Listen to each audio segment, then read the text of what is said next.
Hello. I'm going to answer a random question from 3,000 Questions About Me book.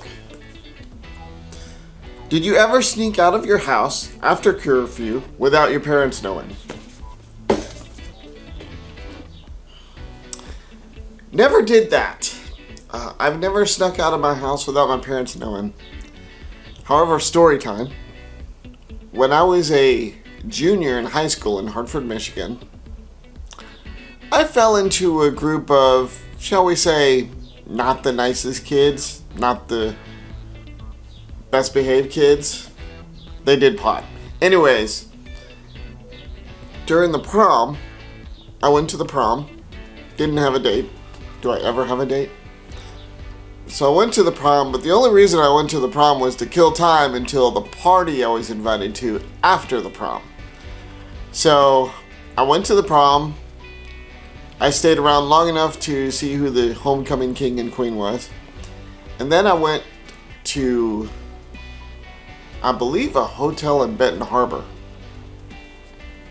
Michigan, where a bunch of us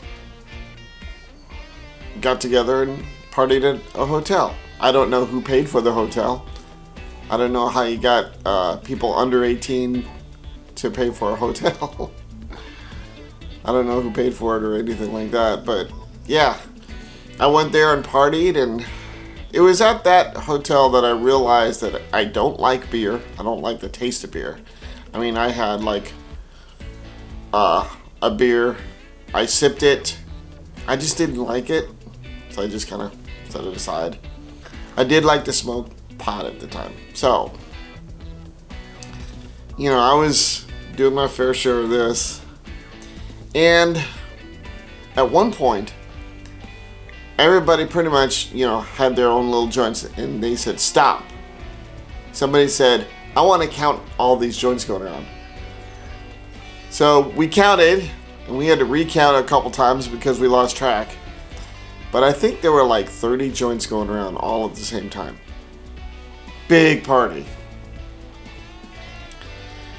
Well, after that party, I actually, not very proud of this, drove back towards the house. I didn't go back home. I had told my parents that after the prom I was going to have a jam session, and they had all the instruments ready for me. I cannot believe they fell for that, or did they? I don't know. But I drove to a hotel in Coloma, stayed the night there, kind of sobered up, if you will, then went home the next day. I wasn't always the greatest kid in the world, I don't think. Especially in my teenage years. Don't do drugs. Anyways, that's my video for the week. I hope you had a good week. See you next week.